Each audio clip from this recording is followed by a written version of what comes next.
मुख्य अतिथि महोदय जी, निर्णायक मंडल व स्कूल प्रबंधन समिति के सदस्यगण, विभिन्न पाठशालाओं से पधारे प्रधानाचार्य महोदय जी व गुरुजन, छात्राओं को प्रोत्साहित करने पहुंची यहाँ की प्रबुद्ध जनता व मेरे देश का उज्जवल भविष्य छात्र एवं छात्राओं, मैं स्नेहा शर्मा पीएम श्री राजकीय आदर्श वरिष्ठ उत्कृष्ट माध्यमिक पाठशाला सुन्नी की छात्रा सुन्नी जोन का प्रतिनिधित्व करते हुए आज आप सभी के समक्ष जिस विषय को लेकर उपस्थित हुई हूं उसका शीर्षक है मेरे सपनों का भारत। मेरे महान देश का नाम भारत है।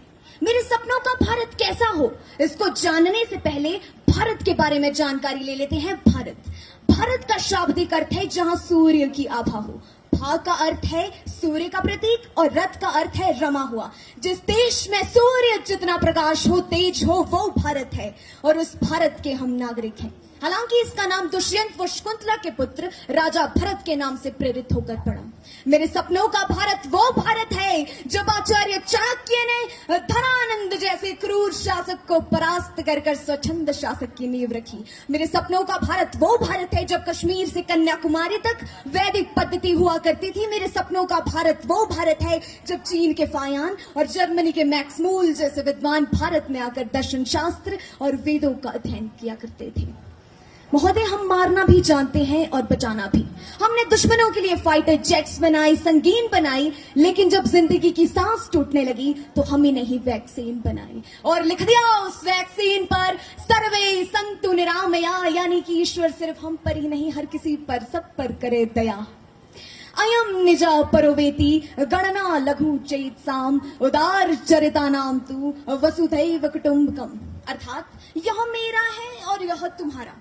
ऐसा भेद केवल भगीरे चित्त वाले लोग ही करते हैं। उदार चित्त वाले लोगों के लिए तो पूरा विश्व ही उनका संसार है। महोदय, मुझे बड़ा ही गर्व महसूस होता है जब इसरो के वैज्ञानिक चंद्रमा के दक्षिण छोर में अपना चंद्रयान उतारते हैं और वहीं दूसरी ओर भारत का नमक खाकर कुछ नमक हराम देश के साथ गद्दारी कर भारत को नशे की सामग्री वो हथियार अवैध तरीके से पहुंचाकर देश की युवा शक्ति का खात्मा कर रहे हैं। हमारा आज का युवा ही इस देश का आने वाला भविष्य है और मेरा सपना यह है कि यह इस देश का हर एक युवा निडर, साहसी, ईमानदार होकर स्वदेश प्रेम का भाव रखकर देश को आगे ले जाने के प्रयास में गुम होता हुआ नजर आना चाहिए। और वहीं दूसरी ओर वो स्वदेश प्रेम का भाव तो छोड़ो, वो एक ऐसे प्रेम के जाल में फंस चुका है जिसमें 4 बाई 4 इंच की छोटी सी स्क्रीन पर अपनी कोमल अंगुलियों की घर्षण मात्र से अपनी भावनाओं की इमोजी भेज रहा है। 4 बोतल बोट का काम मेरा रोजगार ने भारत का भविष्य तबाह कर दिया है।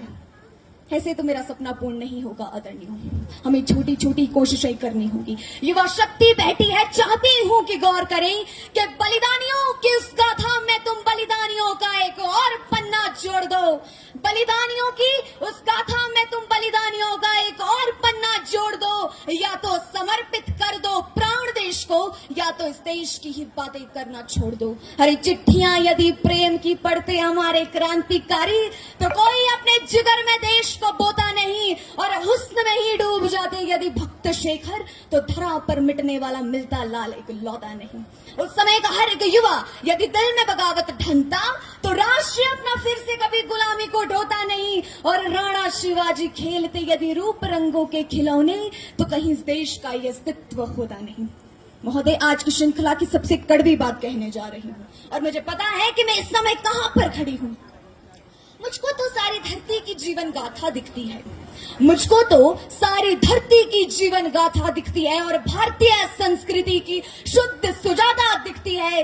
तुमको भारत की बेटियों में कमसिन कलियां दिखती होंगी, मुझको तो भारत की बेटी में एक भारत माता दिखती है। एक बेटी होने के नाते मैं सोचती हूँ कि जब कोई बेटी घर से बाहर निकले तो उसे 100 बार ना सोचना पड़े, क्योंकि महिलाओं के साथ हो रहे अन्याय उन्हें पिछड़ा हुआ वर्ग साबित कर देते हैं। बड़ी बड़ी बातें नहीं, छोटी छोटी कोशिशें करनी होंगी, क्योंकि ठोकर हमें पहाड़ से नहीं पत्थरों से लगा करती है। I being an Indian, I being a student, I being a symbol daughter of this motherland feel proud to be an Indian। और मैं सैल्यूट करना चाहूंगी सरहद पर दिन रात हमारी रक्षा के लिए खड़े हर उस जवान को, पुलिस प्रशासन और किसान को, इस देश के हर उस नागरिक को जिनके बिना मेरा सपना पूर्ण होना असंभव है। और आज इस मंच पर पूरी जिम्मेदारी के साथ एक भारत की बेटी होने के नाते मैं बस इतना ही कहूंगी कि मेरे देश की जिम्मेदारी नहीं है हमें जाना मेरे देश की जिम्मेदारी नहीं है हमें आगे ले जाना, बल्कि हमारी जिम्मेदारी है अपने देश को आगे ले जाना, अपने राष्ट्र को आगे ले जाना, अपने वतन को आगे ले जाना। अब अंत में मैं चाहती हूँ एक स्वर में इस क्षेत्र, इस प्रदेश, इस प्रदेश को समझा दें कि मेरा हिंदुस्तान महान था, महान है और महान ही रहेगा। मेरा हिंदुस्तान महान था, महान है और महान ही रहेगा।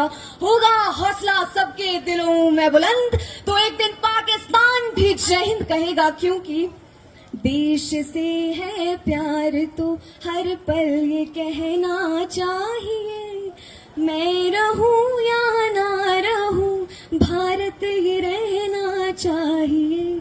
चाहती हूं कि एक साथ आप मेरे साथ मिलकर भारत माता की जय का नारा लगाए। भारत माता की जय, भारत माता की जय, भारत माता की जय। आप सभी ने मुझे बड़े धैर्य से सुना, ध्यान से सुना, इसलिए आपका आभार, धन्यवाद। जय हिंद, जय भारत, जय मातृभूमि।